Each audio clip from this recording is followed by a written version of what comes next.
Buenas tardes, buenas noches, ya depende de dónde estemos hablando, emitimos desde España obviamente, pero también para nuestros amigos de Perú. Así que, bueno, tenemos una sesión hoy muy chula con dos compañeros de Perú en las que vamos a tocar diferentes temas. Así que el primero sería Bruno Ferrari, donde vamos a hablar sobre coctelería en baja graduación alcohólica. Y el segundo sobre whisky escoceses, que va a estar Jorge Odes, que creo que va a aportar muchísimo en este sentido, ¿vale? Así que, bueno, bienvenidos y comenzamos una sesión más de Conectados por la Coctelería. Vamos a esperar ahí que conecte nuestro amigo Bruno sobre un tipo de coctelería que cada vez está más en auge, ¿no? Si bien podemos decir de que la coctelería saludable, bueno, es un poco contradictorio, sabemos que el alcohol no es saludable, pero sí podemos reducir esos niveles de azúcares o esos niveles de alcohol y que el cóctel siga teniendo. Bueno, y para ello pues vamos a contar con Bruno Ferrari, una persona muy cualificada. Bruno, buenas, ahí son las 2 de la tarde, ¿no? Buenas tardes. ¿Qué tal? Sí, me has cortado mi almuerzo. Bueno, No pasa seguro nada. que ahí de gastronomía no andáis cortitos, ¿eh? Para nada, no. Me espera un buen lomo saltado. Muy bien terminando este live contigo. Bueno, antes de nada, agradecerte que estés con nosotros. Es un auténtico placer poder contar con gente de vuestro nivel y además que representa un sitio en el mundo donde a nivel gastronómico y a nivel de coctelería cada vez más está reconocido, ¿no? Sí, Perú cada vez crece más. Creo que la última década ha sido clave para colocar al Perú en la cima. En el mundo, yo te diría más que en cocina, normalmente se suelen confundir los conceptos de gastronomía y de cocina. Uno abarca al otro. Creo que todavía nos falta un poco más en bebida, pero estamos muy bien encaminados, muy bien encaminados desde el campo de vinos, creciendo a pocos. Perú es el primer país en donde se planta la uva en Sudamérica a mediados del siglo XVI, así que hay mucho futuro por ahí. Y déjame felicitarte por el premio de FIBAR en redes, Gracias. contenido, amigo, y agradecerte por la invitación también, ¿no? Encantado. Qué suerte, creo que te invité y a los 2 o 3 días me dieron el premio. Bueno, pues nada, antes de nada, bueno, Bruno, explícanos un poco, sobre todo a las personas que nos ven desde España, quién es Bruno. Además me resulta muy curioso porque veo como que también en la parte online hay un contenido ahí de curso online que parece tiene muy buena pinta. ¿Y cuál ha sido tu trayectoria, así en un minutito, resumida? Súper rápido, mira, yo me dedico, soy un bebedor empedernido de coctelería y demás. Pero con ¿Sí? papeles, ¿no? Básicamente lo que hago es entender qué es lo que bebemos, ¿sí? Desde el lado de análisis sensorial, interacción entre ingredientes y creación de flavor, por qué bebemos, analizar esos patrones de consumo y en qué ocasiones, y lo más importante también, cómo fomentar este consumo de una manera un poco más innovadora. Hago asesorías a multinacionales acá en Perú, como Pernod Ricard, Diageo, etcétera, y capacitación a bartenders también, ¿no? Entonces, es importante tener en consideración el consumo responsable, que es parte de lo que vamos a hablar el día de hoy. Y en ese sentido, lo que mencionabas sobre el curso que saqué es el primer curso, acá al menos, en esta parte de la región, virtual pregrabado para iniciarse en el tema de la coctelería, ¿no? Es un tema introductorio dirigido al consumidor en casa, pero también a cualquier bartender que esté en formación. Así que está muy bueno. Hay una parte que hay que desarrollar y bueno, que ya llevamos, la pandemia nos ha puesto las pilas, ¿no? Y estamos ahí con la Así es. parte online, que es muy importante. Obviamente no se trata de sustituir al 100% lo presencial, porque lo presencial tiene una parte muy importante a nivel de sabor, a nivel de técnica, pero hay otra parte que lo podemos ver perfectamente desde la casa o incluso podemos conectar desde dos partes del mundo completamente diferentes. Así que la parte online también tiene sus beneficios y poder explotarla a partir de nuestra pasión y nuestra profesión, que es la coctelería. Genial, Bruno, pues arrancamos si quieres con el tema que nos va a hablar, que es coctelería con baja graduación alcohólica. Excelente, sí. Mira, este es un extracto en realidad que he hecho de una presentación bastante más larga que presenté por primera vez en Francia en el 2019, luego en Perú, luego en Argentina hace poco, gracias a los amigos de Chivas, y ahora con vosotros, tratando de condensarlo un poco, ¿no? Para sacar lo más importante. Y la presentación se llama El movimiento de los cócteles Low ABV, pero al final les voy a dar el verdadero título de la presentación, luego de exponer las ideas principales. Vale. Y bueno, esto prácticamente lo hemos dicho antes, ¿no? Que era, bueno, un poco todas las cositas que tiene y, bueno, consultor de marca, como también International Lecture, que no sé qué quiere decir. Es como un panelista internacional, básicamente, de un Vale, MBA en el rubro, en Francia, que hice hace poco, que está muy bueno, y básicamente lo que hago es ser educador, ¿no? En el tema de la coctelería y de las bebidas alcohólicas, ¿no? Que es lo que más nos gusta, así que en esa línea estamos. Vamos a estar en la primera diapositiva. Yo me he creado un margen a la derecha para no taparte mucha presentación. No, tranqui, está perfecto. Mira, yo normalmente la presentación la arrancaba así, colocando, es una suerte de collage en donde hay términos de diverso origen, pero que hacen referencia a la misma idea. Estos son sinónimos en el mundo de la coctelería para referirse a algo muy parecido, que son cócteles de baja graduación. Tienen, por ejemplo, la palabra booze ahí, recuerden que es la manera de llamar informalmente alcohol de alta graduación en inglés. ABV, que es el nombre que normalmente se usa, es alcohol by volume, o alcohol por volumen, ¿no? Y todo el mundo lo maneja, dice, es obvio, está en la etiqueta, pero cuando yo hago la pregunta particular, ¿qué significa?, todos me quedan mirando al techo. Entonces, por ejemplo, si en la botella sale 40% ABV, significa que de cada 100 mililitros de líquido contenido en esa botella, 40 son whisky, ron, vodka o la medida que sea, ¿no? Entonces nos mide el volumen, es una medida relativa. Luego la palabra proof, low proof, es lo mismo en Estados Unidos, recordemos que es multiplicarlo por 2. Y en fin, hay muchos términos ahí, Shin Cocktails, que hace referencia al primer libro que se sacó en el 2008 sobre el tema, sobre una autora inglesa. Y mire, he tachado ahí mocktail, uno porque no hace referencia al tema. Sí, bueno, mocktail sería sin alcohol, 100%, ¿no? Exactamente, sin alcohol, pero yo también lo tacho porque detesto el nombre.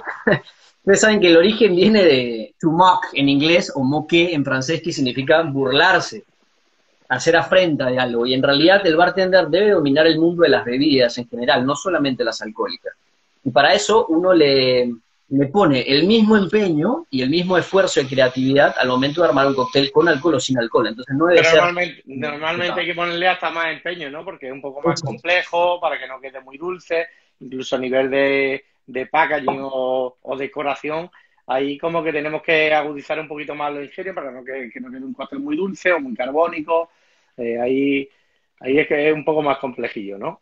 Vale. Totalmente de acuerdo, sí. Así que por eso lo tacho. Entonces, una vez que hemos escuchado estos términos, yo partía preguntándole a todos por qué motivos una carta o tu propuesta de bar como bartender debiera contener cócteles bajos en alcohol, ¿no? Entonces todo el mundo levantaba la mano, comenzaba a tirar algunas respuestas, y lo que hice fue hacer un ejercicio... Te puedo decir la primera que me viene a la cabeza, ¿no? Porque el escandallo va a ser más bajo, ¿no? Esa es la primera. ¿El qué? El escandallo del cóctel, ¿no? Correcto. Válido, vale totalmente. Y podemos incluso dividirlo en dos vías, ¿no? Desde el punto de vista del bar como negocio y desde el punto de vista de quien va a consumir cócteles en el local, ¿no? Del cliente. Entonces, desde esa óptica, si pasamos al lado del bar, vamos a partir diciendo que todos los bartenders tienen la responsabilidad de crear las condiciones necesarias para brindar un servicio responsable, sabiendo que el alcohol no es inocuo, ¿no? Y que tenemos que sentar las características para que brindemos una experiencia positiva. Entonces, lo primero es eso, el servicio responsable. Lo segundo, que está en la otra diapositiva, es que nos va a ahorrar un poquito el billetito, porque normalmente el alcohol suele ser más caro que los demás insumos, ¿no? Le aportaste ese cuartito de onza de chartreuse y de pronto, ¡boom!, te explotó el costo. Entonces, esas cosas hay que tenerlas en cuenta porque finalmente el beverage cost o el pool cost, como le quieran llamar, tiene una relación inversa al margen de beneficio. Entonces, eso es importante. Lo otro que dice ahí es, mayor cobertura de clientes, lógicamente, porque podemos satisfacer las necesidades de un público mayor al ofrecer distintas opciones. Y eso se enlaza con la siguiente razón, que es el hecho de poder cubrir un mayor flujo de clientes en distintos momentos del día, ¿no? En España es más común tener un bar abierto por muchas horas, incluso durante el día. En el Perú, no tanto. Entonces, esto les ha permitido crear momentos de consumo nuevos, como la hora del vermut, que en España es como que lo más normal del mundo, la hora del brunch, etcétera, etcétera, ¿no? Porque allí, por ejemplo, a la 1 de la tarde, ¿qué se hace? A la hora de la tarde se almuerza en abundancia, Se acaba y de levantar luego, uno. y los ingresos son decrecientes al momento de laburar, ¿no? Es un Vale. problema, pero no. Ahí te digo porque tiene esta visión errónea al cliente de que cuanto más larga sea la copa o más cargado sea, es mejor, cuando realmente, sobre todo cuando hablamos de productos muy aromáticos o incluso secos, amargos, que tiene muy marcados los matices, realmente es más negativo, ¿no? Porque igual no consigue ese balance hacia uno de los puntos que quieras tener, ¿no? Totalmente de acuerdo, sí, eso es muy importante, saber cómo gestionarlo y manejar la situación. Si tú como bartender te enfrentas a un cliente que de pronto podría quejarse incluso o sentirse indignado porque le serviste un cóctel con menos alcohol y le cobraste un precio similar, ¿no es cierto? Porque muchas veces está asociado que la calidad es directamente proporcional a la cantidad de alcohol, cuando no es así, ¿no? Se trata de la figura total de sabor y el momento de consumo, y en función a qué cosa ha consumido antes el cliente, ¿no? ¿Ya comió o todavía no? O sea, preguntas básicas, pero que te van a permitir brindar una mejor experiencia al final, que eso se trata, ¿no? Genial. Si quieres pasamos a la siguiente. Sí, las otras opciones son alternativas Bajo. a otras bebidas con bajo contenido alcohólico. Una persona se siente y dice quiere algo ligero y fresco Una y te pide cerveza un o... vino, o una sangría, o una cerveza exactamente, y tú puedes decir, mira, también te puedo ofrecer alguna otra de estas alternativas más complejas, bajo con alcohol o sin alcohol. Entonces. Y en el siguiente diapositiva, era el tema del Bueno, cliente, ¿no? bueno, aquí te dice también oportunidades de enlace con las bebidas, ¿no? Y teniendo en cuenta Sí, que lo que tú comentabas, ¿no? De que hay diferentes momentos del día y que a lo mejor tiene un cliente por la tarde que, bueno, ha llegado allí un poco de rebote y lo puede enganchar con esa cena o incluso con la copa posterior, ¿no? O el cóctel posterior. sí, es muy, muy inteligente tratar de unir estas propuestas de bajo alcohol con los snacks o piqueos que tienes en tu carta, para hacer una asociación. No necesariamente como mariaje profesional, pero un acompañamiento, ¿no? Es muy importante, porque es mucho más fácil hacer este casamiento con bebidas de bajo alcohol. Por eso el vino y la cerveza son reyes, ¿no? O sea, maridarlo con un espíritu puro, no, no digo que no se pueda, pero se complica y la mayor parte de gente no lo va a recibir de la mejor manera. Genial. Ok, vamos ahora con la mirada del cliente, ¿no? Que esta es lo Sí, más complicado teniendo en cuenta que cada cliente es un mundo, ¿no? sí, sí, es realidad. Oye, un abrazo a Dieguito Macedo, sí, porque Puto amo. Eh, sí, mira, acá he puesto algunos en rojo porque hago referencia a que en esas razones no se le debiera servir alcohol al cliente para nada, Vale. ¿no? Por ejemplo, cuando no cumple la edad mínima legal, cuando hay unas mujeres embarazadas, si tienes una predisposición genética o por preceptos religiosos. ¿No? Ahora, después, lo normal a veces es que, Yo bueno, añadiría uno más, Bruno, que sería cuando el cliente no está en óptimas condiciones, ¿no? Que muchas veces te llega, exacto. te llega el cliente, que es difícil, ¿no? Convencerlo a alguien que no está en ese momento, en su mejor estado, de hoy no te puedo servir. Hoy lo que te puedo dar es un agua y esos 10 euros montarte en un taxi, ¿no? Hay veces que incluso uno no es capaz de hacer esto. Y sé que es la parte más complicada, pero probablemente el día de mañana te lo van a agradecer. Nosotros tenemos que cuidar al cliente, el cliente no se puede cuidar a él o a ella misma, de eso se trata, y sí es difícil de aplicarlo, pero es una responsabilidad nuestra, ¿no? Entonces, eso es clave, ¿no? Entonces, cuando le ofrecemos un cóctel de bajo alcohol, te lo pongo desde otro punto de vista, si al cliente le apetece, es una razón lo suficientemente válida para tener estas alternativas en carta. Y luego tienes ahí otras dos razones, el conductor elegido, que en Perú no funcionó nunca, pero en otros países sí. Y ahí el bartender tiene que saber cuál es el límite legal en cuanto al BAC, ¿no? Blood Alcohol Concentration, o concentración de alcohol en la sangre. En el Perú y en España, el límite es el mismo, 0,5 gramos de etanol por cada litro de sangre, ¿no? pero cada país tiene reglas distintas. En Hungría, por ejemplo, la tolerancia es 0. Sí, sí, nada más estás tomado algo ya no puedes. Chao. Exactamente, ¿no? Y bueno, y si tienes también amigos deportistas de alto rendimiento que quieren cuidar un poco su dieta, está buenísimo ofrecerles un cóctel. No tienes por qué discriminarlos o marginarlos, ¿no? Para eso sirven también ese tipo de cócteles. Genial. Y esto un poco lo pongo para entender que este movimiento surge de una razón subyacente, que es muy grande en el mundo, que es la adopción de hábitos más saludables. Es una macro tendencia. ¿Por qué? Porque es transversal a varios sectores, no solamente el de la hospitalidad, ¿no? Entonces nos afecta a todos por igual. Y está representado en su mayoría por 1/3 de la población, que son los famosos millennials. No sé si tú entramos ahí, pues ahí estamos en el límite. Yo no estoy, ya te lo aventuro.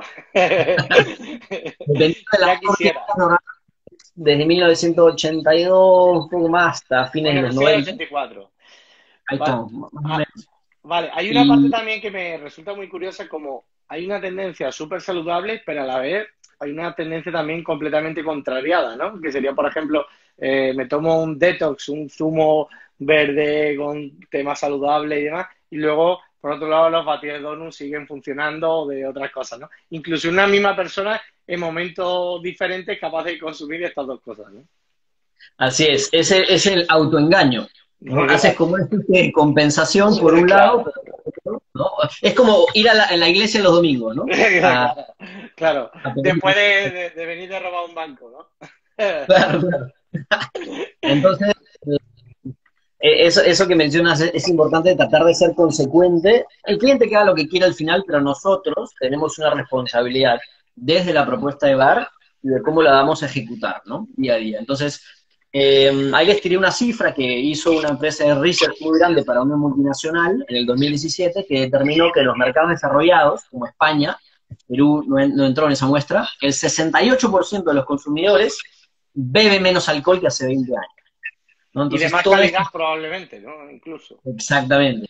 Y eso se relaciona con la siguiente frase que está en inglés, que vayan a escuchar, y dice drinking less but better, ¿no? O sea, beber menos, pero mejor, de mayor calidad. Y eso es lo que un poco la tendencia del mundo nos está llevando a eso, ¿no? Y yo lo resumo, lo extraje de un artículo que escribí también, el incremento de esa concientización y moderación colectiva, ¿no? Esta generación Z, millennials, lo que hacen es tener en cuenta mucho la moderación o el beber con mayor discernimiento. Esa sería la palabra. Es como que uno ha desarrollado un mayor sentimiento de la culpabilidad, ¿no? Claro, también. Vale, filosóficamente hay muchas maneras de analizarlo. Sí. Entonces, esto nos lleva un poco ya a aterrizar esta introducción, antecedentes que les di, para entender qué cosa realmente es el low ABV. Ya les expliqué el término, digamos, de manera literal, que es por volumen, ¿no? Es decir, ¿qué proporción de la botella es alcohol? Pero cuando tú le preguntas a las personas, a los bartenders, cantineros, te dicen, sí, obvio, mis cócteles son low ABV, yo le digo, ¿qué significa para ti low ABV? Dame una definición exacta, para que eso te sirva de una manera para extrapolar todo el trabajo que haces. Entonces se quedan mirando, ¿no? Pensando, diciendo, bueno, para mí es cuando tiene menos de 25% de alcohol. Otros dicen, mira, si utilizo una bebida aperitiva, un vino, ya mi cóctel es un low ABV. Y así no nos ponemos de acuerdo nunca. Entonces voy a hablar sobre un par de conceptos para luego tratar de llegar a una definición más categórica y a partir de allí ejecutar el proceso creativo, ¿no? Okay. Hay que tratar de determinar, yo creo, cuánto alcohol es poco alcohol. Esa es la interrogante, ¿no? Entonces, aquí les dejé una fórmula, que si no la conocen es súper fácil para determinar el ABV. Y esto se lo sugería a muchos bartenders peruanos en el momento de la pandemia, en el momento de lanzar sus cócteles to go, para que pongan esta información en la etiqueta. Claro, sí, está genial. Al final te hace alusión a la multiplicación entre los mililitros de ese alcohol, multiplicado por la graduación alcohólica y dividido entre el volumen total del cóctel, ¿no? Totalmente. Entonces, puse un par de ejemplos ahí, uno con gin mare, un gin tonic, digamos, que es súper simple. Y aparte con la mejor ginebra del mercado, muy bien. Así es. 50 mililitros de gin Si mal no recuerdo, Gin Mare tiene 42.7% de alcohol. Muy bien. Entonces, cuenta por 42.7, lo dividimos entre el volumen del gin tonic. Yo en ese ejemplo estoy usando un ratio de 4:1. O sea, una parte de gin, 50 mililitros, por Sí. 4, 200 mililitros de tonic. Vale. Entonces tenemos en total 250 mililitros. Vale. Sin considerar la dilución extra que puede venir del Del hielo agua, durante claro. el consumo, ¿no? Entonces, eso nos arroja un resultado, lo sacas así, de 8,5% de alcohol. Muy bien. Genial. Es bajo, ¿no? Suena súper bajo. El mismo ejemplo, French 75, conocemos todos, cada uno tendrá su receta, yo le pongo una onza de gin, ahí es el ejemplo con un gin estándar de fuerza de exportación del 47%, 2 onzas de champán, y me sale un porcentaje de ABV de 17.5. Claro, claro, luego la parte sparkling está añadiendo una parte con alcohol. Claro, obviamente añade el cava, el champán. Entonces, tengan en cuenta, acuérdense de este ejemplo para otro que voy a hacer posterior con los mismos cócteles. Es casi el doble. En términos de volumen de alcohol, el French 75 tiene prácticamente el doble que el gin tonic, ¿sí? Ahora, quédense con eso en la mente y les explico otro concepto.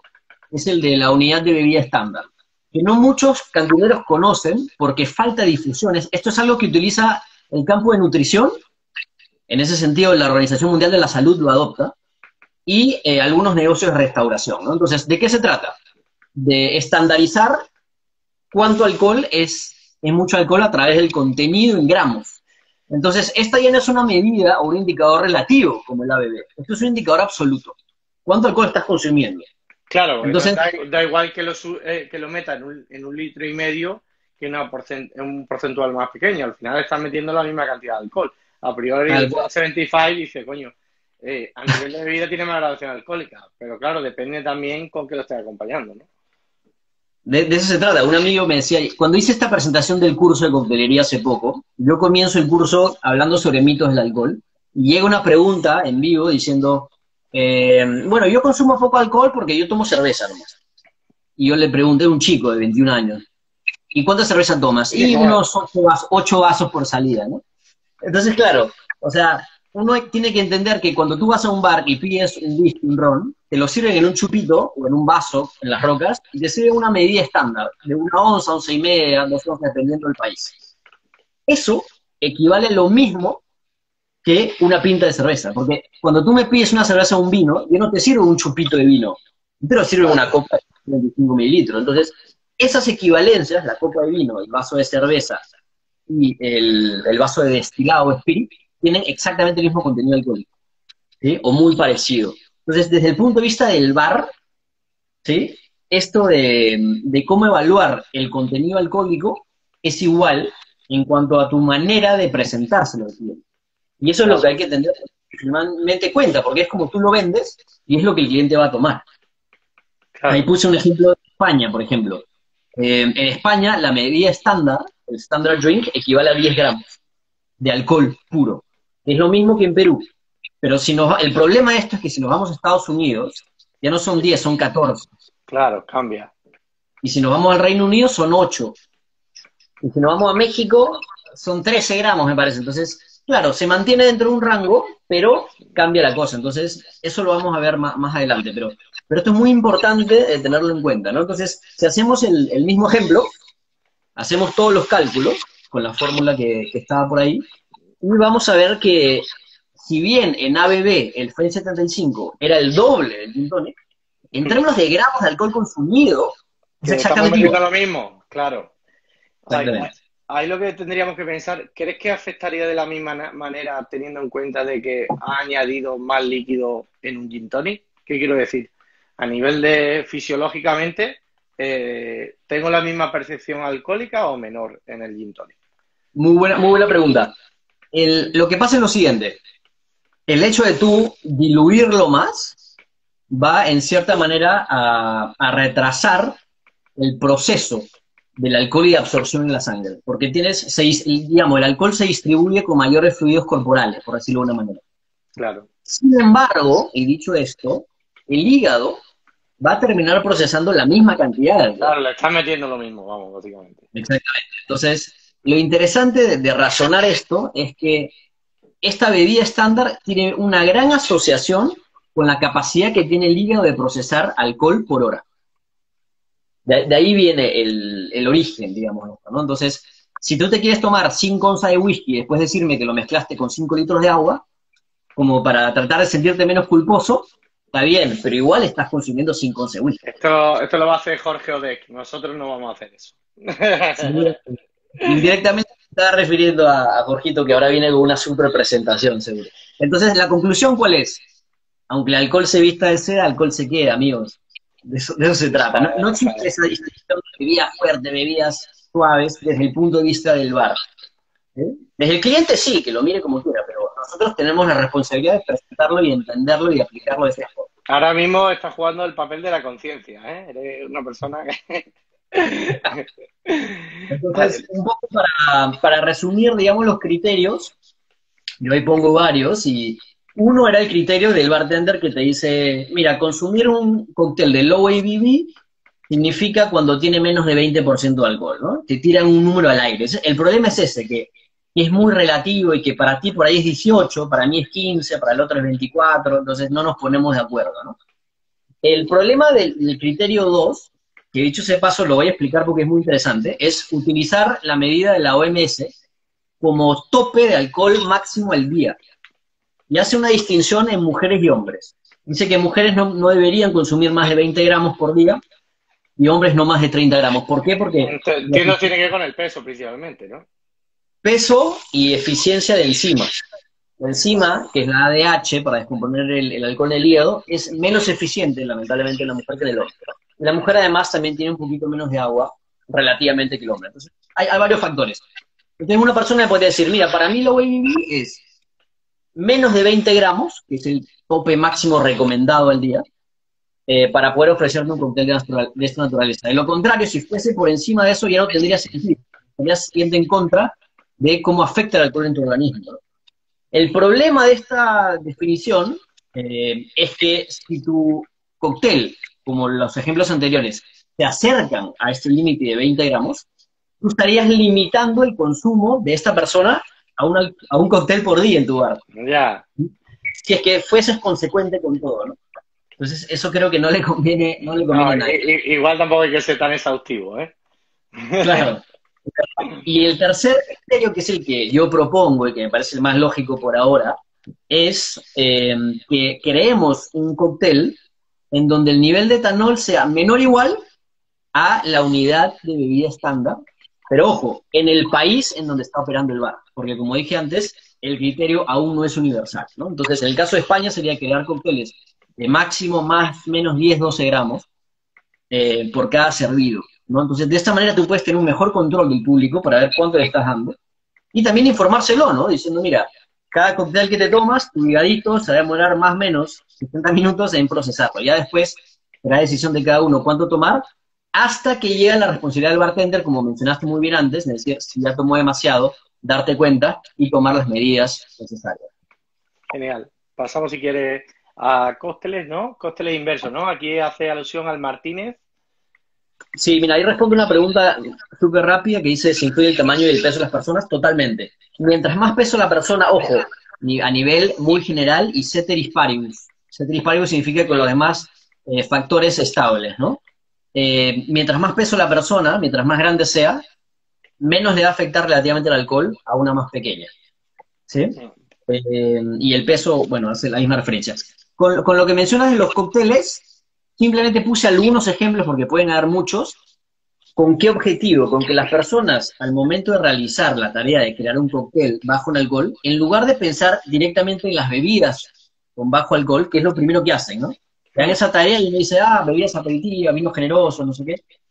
Piensen mejor en la estructura del cóctel, en el estilo, y a partir de ahí, seleccionen las bebidas ad hoc para acoplarse a ese sistema, ¿no? Entonces, Para cerrar, si quiere, comentamos algunos de los ejemplos que me parece súper chulo. Por ejemplo, aquí tenemos un Martínez en la que hemos invertido la proporción de gin y de vermú, ¿no? Entendiendo que el vermú pues tiene menos graduación alcohólica.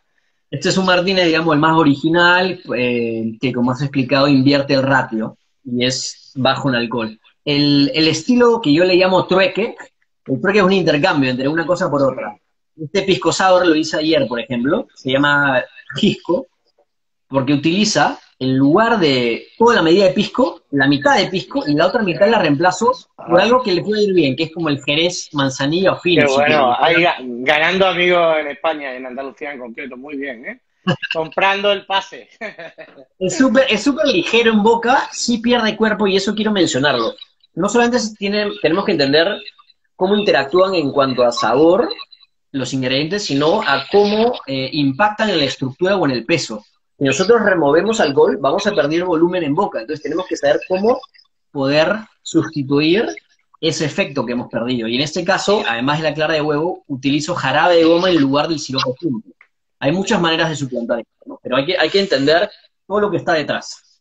Vale, aquí tenemos otra que sería un highball, ¿no? Que sería un highball destilado, tequila y ginger beer, bajando igual la parte de tequila, ¿no?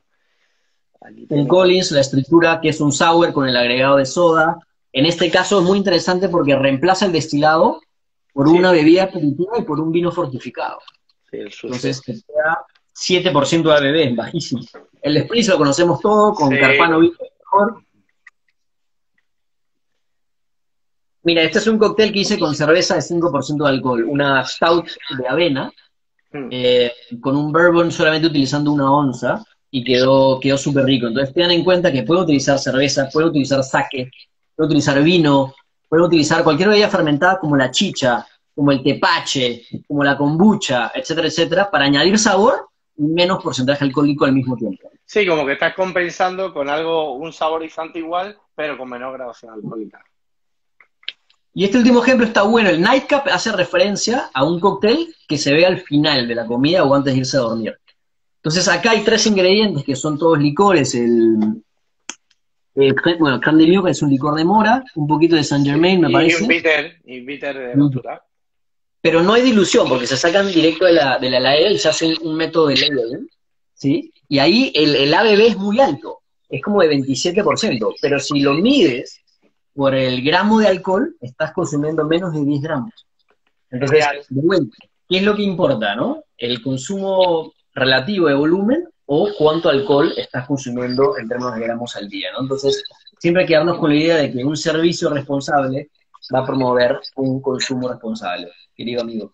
Bueno, Bruno, ha sido un auténtico placer. Me he quedado con ganas de más alcohol y más ponencia, pero vamos a darle paso a Jorge, y ha sido un auténtico placer y nada, espero o bien llegarme yo por Perú un día de esto, o que pueda venir a España y poder compartir más experiencias.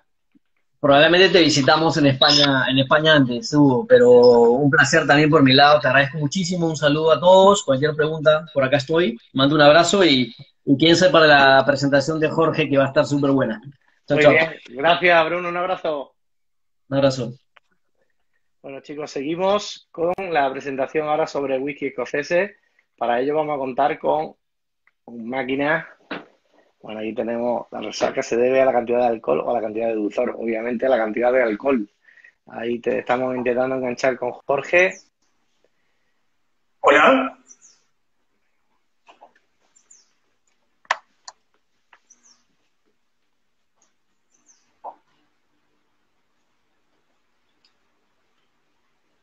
Hola. Jorge, a ver si engancha. Se lo mando de nuevo. Venga.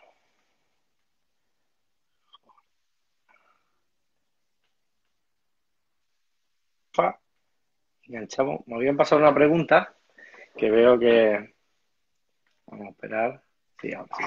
Jorge, ¿qué tal, máquina? ¿Cómo estás? Un placer saludarte, conocerte. Muchas gracias por la invitación. Nada, un auténtico placer y bueno, antes de nada, cuéntanos un poquito quién es Jorge, porque para los que somos un poquito más frikis, investigamos un poco más, pues sí nos conocemos, pero cuéntanos cuál ha sido un poco brevemente tu trayectoria.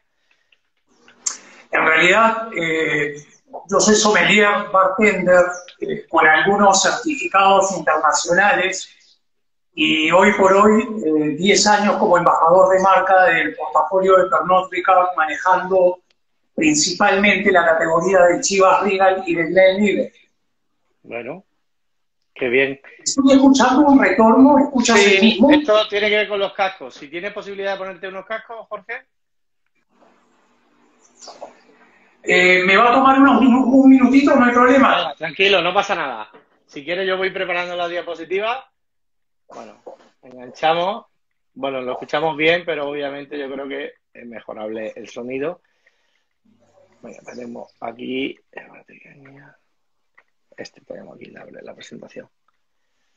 Genial. Bueno, ya vemos un muestrario de whisky, que a esta hora nos viene genial, ¿no? Aquí son en España 8:35, 2:35 en Perú, y probablemente cualquiera de esos whiskycitos a esta hora con hielo, en un combinado, como queramos, siempre nos amenizaría la tarde. Así que bueno, a ver qué es lo que nos tiene preparado Jorge sobre conocimiento. Sabemos que el whisky escocés pues prácticamente lleva toda la vida, ¿no? Con un reconocimiento mundial. Ahora parece que ha tornado un poquito los valores. Los whisky japoneses pues está un poco de moda, pero obviamente el whisky escocés siempre pues un símbolo, y históricamente siempre, de hecho los japoneses lo que hicieron es imitar la manera de elaborarlo los whisky escoceses. Está sin carga, no. ¿Qué tal por ahí? ¿Qué tal con los cascos? Lo tengo, pero me lo dejaron sin carga. A ver si con la puerta abierta se genera un poco menos de eco. No te preocupes, te escuchamos, no te preocupes. Bueno, primero quería decir que la charla que dio Brunito está muy interesante y definitivamente es una tendencia a nivel mundial reducir la graduación alcohólica. Y bueno, yo tuve la suerte de estar el año pasado en Londres y era una movida que se venía con mucha fuerza. Claro, este año frenó todo, no solo las ventas, incluso también esas tendencias de consumir bebidas alcohólicas de baja graduación. Así que súper interesante, me gustó mucho la charla. Genial. Bueno, vamos al mundo del whisky, que ahí tú eres un maestro. Cuéntanos qué nos quieres decir sobre... Bueno, yo haría como 3 partes dentro de los minutos que tenemos. Es, primero, qué es lo que es la categoría, si hay alguna novedad en cuanto a la categoría, y obviamente si quieres reportarlo también combinado o en modo de consumo. Sí, definitivamente queremos hablar del Scotch Whisky como ingrediente para la coctelería. Sabemos que las notas ahumadas, frutadas, incluso salinas propias de las islas, son apreciables, puras, pero no muy consideradas al momento de crear cócteles. Y si retrocedemos un poco algunos años atrás, podríamos compararlo con el mezcal versus la sutileza del tequila. Y si comparamos con el mezcal, podríamos también hacer énfasis a que incluso el whisky más ahumado de las islas es mucho más tenue que un mezcal ahumado. Y si hoy por hoy el mezcal es apreciado por la gran mayoría de bartenders, ¿por qué el whisky escocés hoy por hoy sigue estando como ajeno a las manos del bartender? Y antes de entrar a este detalle, sí me gustaría mencionar de que sí hay nuevas tendencias en la categoría. Primero, ¿a qué se le llama Scotch Whisky? Es algo muy simple. El whisky escocés es aquel producto elaborado con ingredientes naturales, producto elaborado, destilado en Escocia, embotellado a no menos de 40% de graduación alcohólica y añejado como mínimo 3 años para que a partir del 3er año legalmente pueda ser llamado Scotch Whisky. Esa es la definición legal.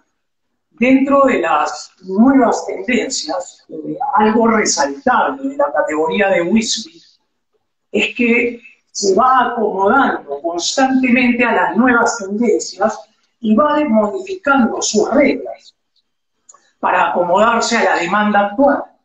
La última modificación ha permitido que el whisky escocés pueda utilizar otro tipo de barricas fuera de las tradicionales, como es el ex-Jerez, ex-Bourbon, algunas ex-cervezas Ale y Oporto. Hoy el portafolio de barricas se ha amplificado. Solo por nombrar algunas, la categoría de whisky escocés puede usar barricas ex-Cognac, ex-Armagnac, extoyo, sochu, mezcal, tequila. Entonces, ¿cómo nos beneficia al consumidor esta variación de barricas? Y es que nos va a aperturar o magnificar de alguna manera u otra el abanico de aromas y sabores para poder disfrutar. Vamos próximamente. Perdona, Jorge, ¿cuál es el año en el que se aprobó esta nueva normativa? El año pasado, el año 2019. Vale. Y la última se puede utilizar, por ejemplo, barrica de roble francés, ¿no? No, o sea, no especifica como, no generaliza el tipo de roble, sino lo especifica.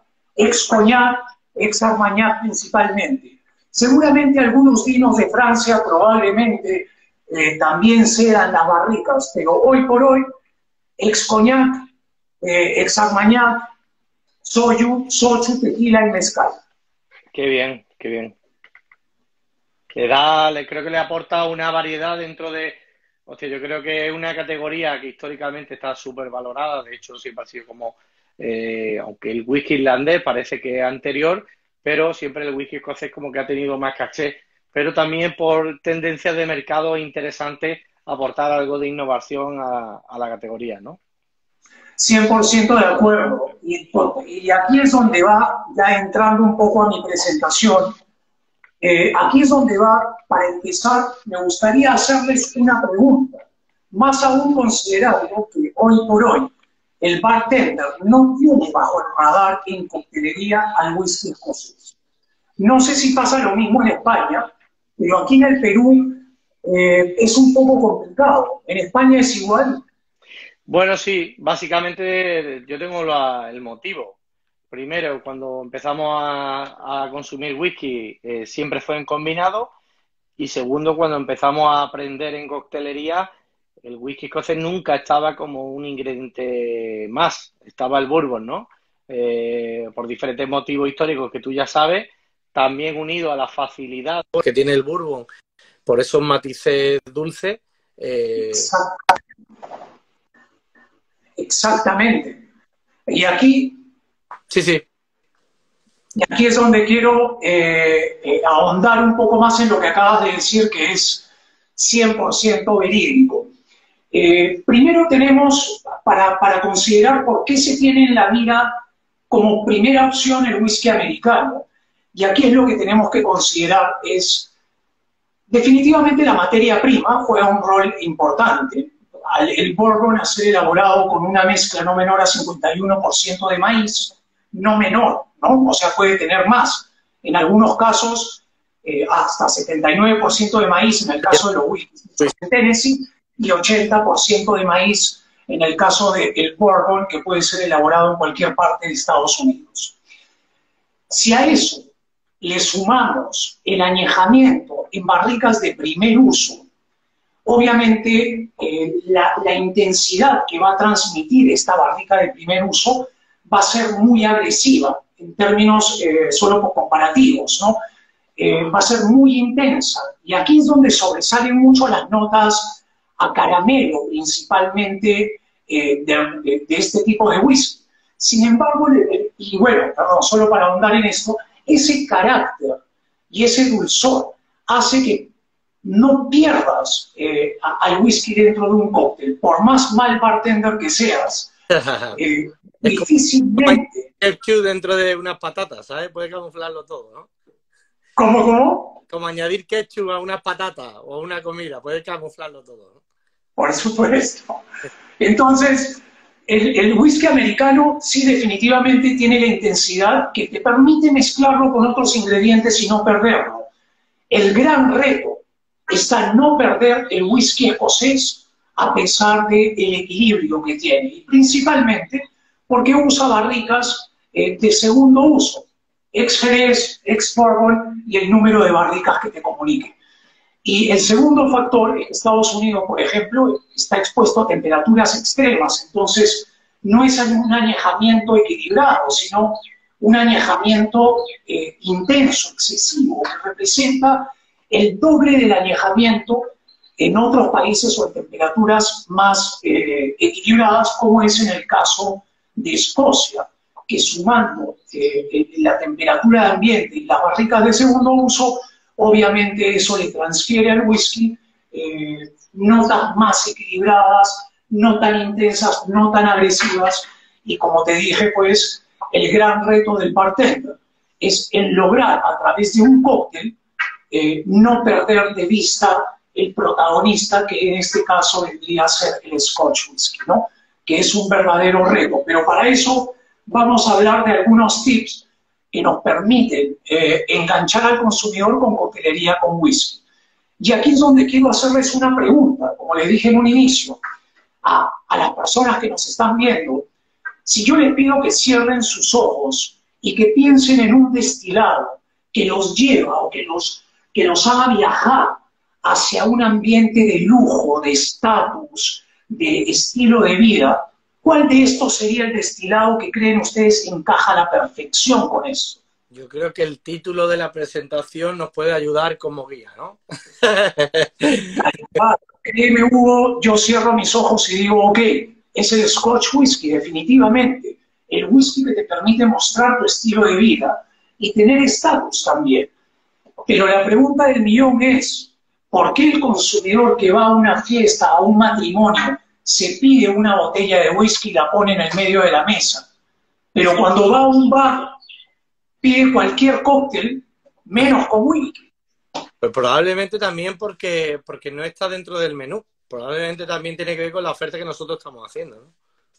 Aquí tenemos muchos locales que tienen mucha coctelería con whisky, pero el consumidor whiskero prefiere tomar esos cócteles con destilados claros, cócteles más divertidos, ¿no? A tomarse un cóctel con un whisky escocés. ¿Crees que igual con el perfil de cócteles que estamos elaborando o cómo estamos transmitiendo el whisky, ¿no? Donde yo creo que ahí podemos jugar a dos bandos, ¿no? Dentro de nuestro cóctel. Por un lado, realzar ese cóctel con whisky, con carácter, donde el cliente que le gusta tomar un whisky solo tenga esa opción. O por otro lado, ese consumidor que igual no es tan de whisky o se está iniciando, que rebaje esas sensaciones y lo haga más perceptible para un cliente final, ¿no? Exactamente. Y bueno, yo vengo entrando a casas en Perú hace 10 años hablando de la categoría de whisky con consumidores y entendiendo un poco la percepción que tienen acerca de mezclar el whisky. Muchos de ellos son reacios a combinarlo incluso con agua o con hielo, pero es un tema que toma educación y para eso estamos nosotros, para asesorar, guiar y educar al consumidor siguiendo algunos parámetros. Para entrar ya con la charla, porque nos estamos yendo un poco el tiempo, comencemos primero con la función del bartender. Aquí hay algo que tenemos que considerar. Si el whisky, en percepción, está ubicado en un nivel muy alto, el whisky escocés, al momento de comunicar un cóctel con whisky, como mínimo deberíamos mantener esa línea, mantener la percepción de un producto de alta calidad, distinto al resto. Y hoy por hoy la gente que no consume whisky en bares es porque tranquilamente le sirves un cóctel hecho a base de whisky en el mismo mat donde haces tu mule, o en el mismo long drink de boca ancha, de metal grueso. Entonces, como que no tienen nada adicional o diferenciado que le permita al consumidor whiskero optar por seguir su costumbre, ¿no? De tomarse un cóctel con whisky y seguir mostrando su estilo de vida y su estatus. Entonces, según lo que he venido estudiando y acumulando en términos de información, es netamente un tema de percepción que podemos lograr cambiarlo utilizando las herramientas, los ingredientes correctos al momento de hacer un cóctel con Scotch whisky. Y vamos de lleno al primer tema, que es el bartender, ¿no? Que es lo más importante, el personaje encargado en guiar la experiencia. Entonces, yo estoy convencido que en pleno rush es difícil poder elaborar un ritual específico para el cóctel con whisky escocés, que sería uno de los factores que lo diferencian del resto de cócteles. Generar ese ritual que le indica al consumidor. alusión a la primera, a esta diapositiva, ¿no? De igual a La anterior, la anterior. Aportar un valor diferencial, ¿no? Totalmente de acuerdo. Y en términos de show, o sea, principalmente hablando de generar rituales que diferencien la elaboración de un cóctel super premium con un cóctel estándar. Vale, aquí ahí te interrumpo, Jorge, nos dispara una pregunta Tana, amigo, que dice, ¿cómo puedo vender un whisky a un cliente que nunca ha bebido whisky o no le gusta? Tana, un placer, muchas gracias por tu pregunta. Te podría decir que me lo dejes a mí, yo lo transformo, pero bueno, tendría que comprarme el pasaje hasta España.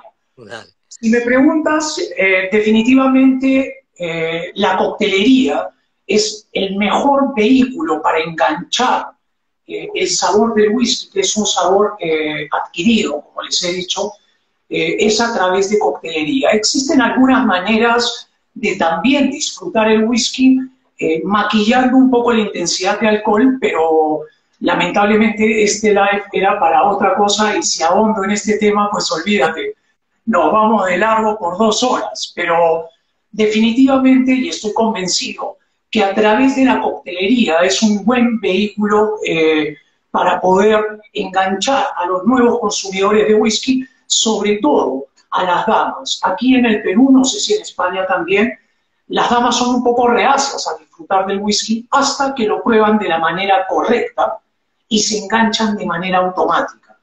Primero, porque es, como les dije, te da estatus, te muestra un estilo de vida, y segundo, porque es la bebida con menor valor calórico hoy en día. Si tú comparas las calorías que tiene un vaso de 2 onzas de whisky versus un gin and tonic, un highball o un Cuba Libre, pues olvídate, el whisky es una bendición, ¿no? 2 onzas de whisky no deberían sumar más de 80 calorías, más o menos. Un gin and tonic vuela a 250, incluso un poco más, ¿no? Igual que el vino. Entonces, si sumándole al cóctel estos datos curiosos, definitivamente se van a enganchar, ¿no? Ok, si quieres pasamos a esta diapositiva donde veo muchísima fruta, veo... Exacto. Solo para terminar con el tema de los bartenders y el ritual, quiero poner como ejemplo el Mizuwari, que viene a ser un cóctel muy elaborado en Japón y viene a ser un highball. Muy simple. Soda era, ¿no? ¿Perdón? Era con agua con gas o con soda, ¿no? Con agua con gas, exacto. Entonces, prácticamente lo que diferencia este Mizuwari, que quiere decir Mizu, agua en japonés, y Wari, división, ¿no? Es el ritual como lo elabora. No tiene nada de espectacular, el menaje, donde lo sirve y la calidad del hielo. Vamos entonces, el primer factor es definitivamente el bartender, el segundo factor es la elección del menaje correcto para un cóctel super premium o con whisky. No podemos usar el mismo menaje o la misma cristalería donde servimos, y en buena onda lo digo, ¿no? Donde servimos un gin tonic o un mule, que son cócteles más joviales, ¿no? Lleva whisky, donde... un poquito una pajarita, ¿no? A ese ropaje, ¿no? Totalmente de acuerdo. Tenemos que mantener una línea y ser coherentes desde el ritual, desde la selección del menaje, el hielo y el garnish. Entonces, para este tipo de cócteles con whisky, buscar menaje o cristalería, principalmente que tenga efectos de tallado, algunas que son talladas en mano, bañadas en oro, bañadas en plata, como está en alguna de las imágenes anterior a la que estás poniendo, como por ejemplo, ¿no? Que te indique que no estás tomando un cóctel común y corriente, estás tomando algo fuera de la cancha, algo fuera del lote. Entonces, el menaje cumple una función importantísima. El segundo paso es el hielo, el alma del cóctel. Y si bien el hielo es el alma del cóctel, en percepción o en visibilidad, eso puede enganchar al consumidor y hacerlo entender de que está a punto de probar algo que va más allá de lo normal. Hacer el tallado de hielo frente al cliente podría ser una buena herramienta, o utilizar esferas, sticks, con sellos en frío, podría darnos ese adicional.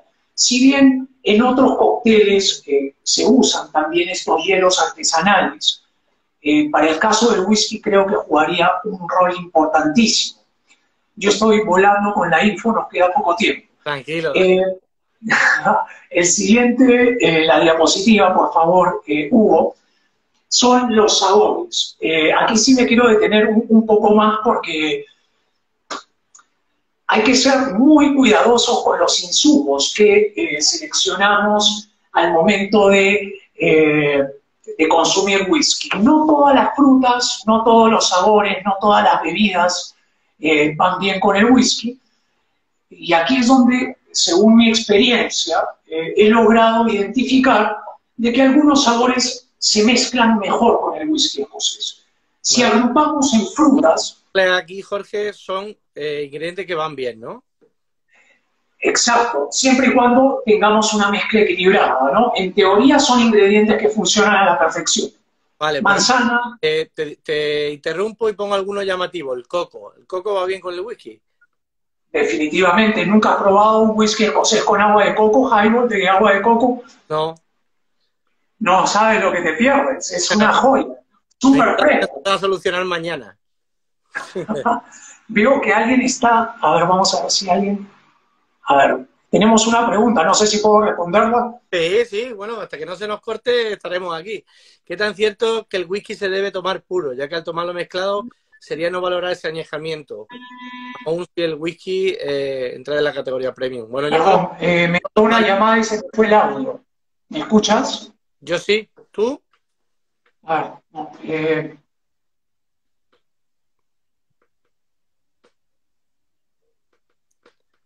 ¿No me escuchas, Jorge? Venga, espérate, te voy a cortar. Jorge. Una llamada y no sé si yo no te logro escuchar. Vale, espérate, lo voy a cortar y vamos a intentar enganchar el rotillo, pero bueno, vamos a intentar engancharlo. Venga, vamos a ver, aquí lo tenemos.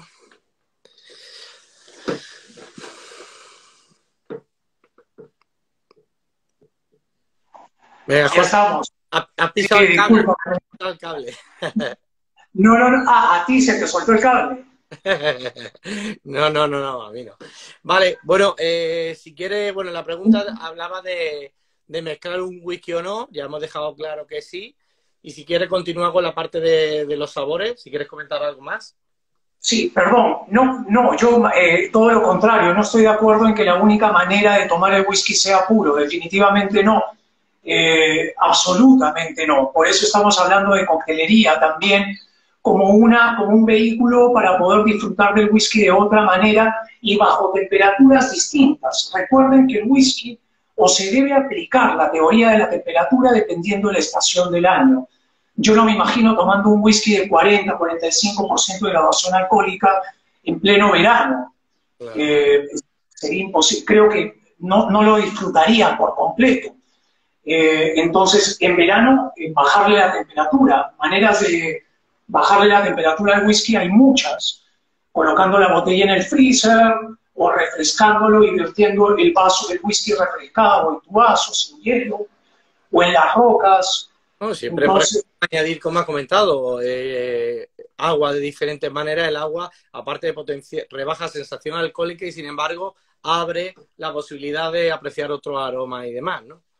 Y que cae a pelo de acuerdo a la charla que hemos tenido hace poco, ¿no? Con lo que comentaba Bruno, el porcentaje o la tendencia de consumir bebidas en graduación alcohólica bajas.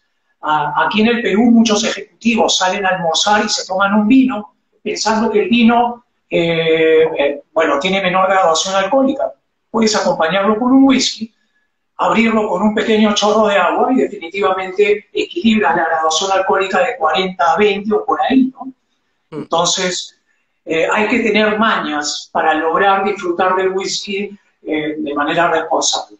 Genial. Si vamos hacia los sabores y clasificamos primero en frutas, definitivamente la manzana roja funciona muy bien, manzanas verdes, el limón, la naranja, el plátano, peras, el cherry es más una decoración que va en la gran mayoría de cócteles. Pero también, por ejemplo, funciona muy bien las pasas, funciona muy bien el coco, ¿no? Las pasas entran en otra categoría. En términos de especias, pues tenemos el regaliz, tenemos la canela, el clavo de olor, entre muchas otras especias que funcionan muy bien. La nuez moscada, por ejemplo. Yo tuve la oportunidad de probar un whisky punch de las manos de... se me fue el nombre. Un gran historiador de bebidas alcohólicas, ¿no es David Wondrich? ¿Quién? David Wondrich. Sí, David Wondrich. Estuve hace 2 años en Filadelfia con él y preparó un punch con whisky, Sí, de hecho, que soy sincero, que llevaba como ingrediente también la nuez moscada y olvídate, le fue increíblemente bien, muy rico. genial. Entonces, la nuez moscada funciona muy bien, la canela, el clavo de olor.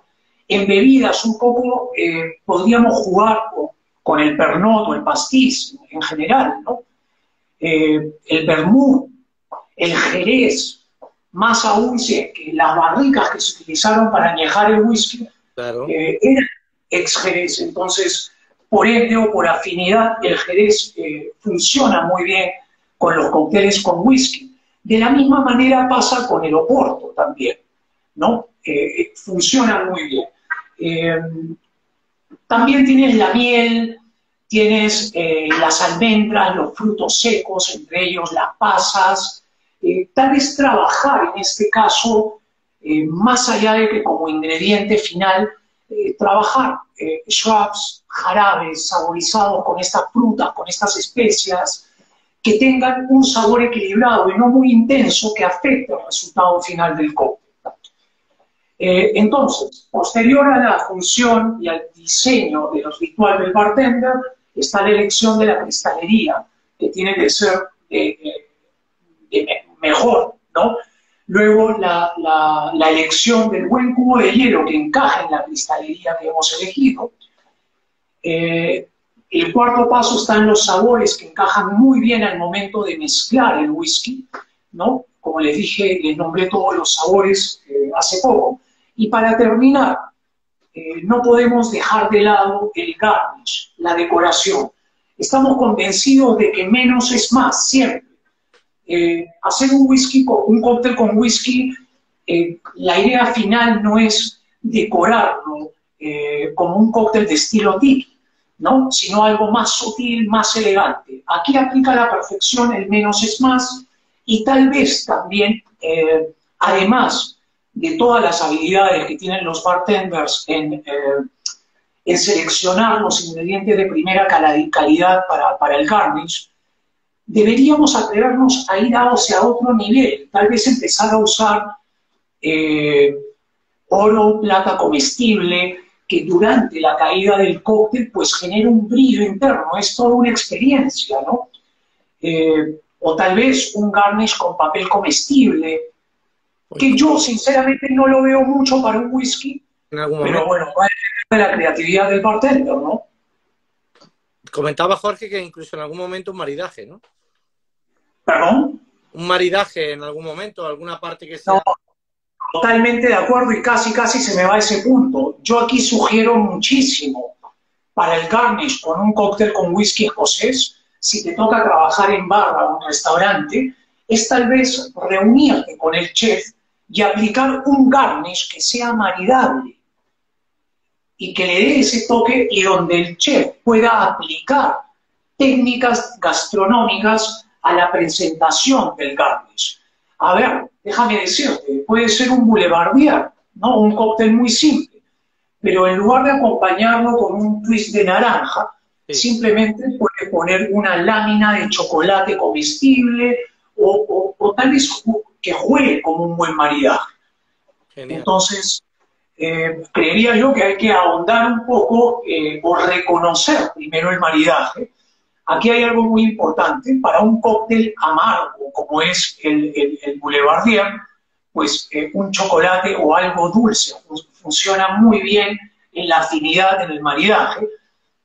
Y otro tema muy interesante es que para whiskies afrutados o cócteles afrutados, piqueos salados, incluso ligeramente ahumados, funcionan muy bien como maridaje en este caso. Recuerden que la coctelería es una experiencia y el consumidor tiene que entender que es toda una experiencia, no es algo muy simple como agarrar un vaso, tirar los ingredientes y punto.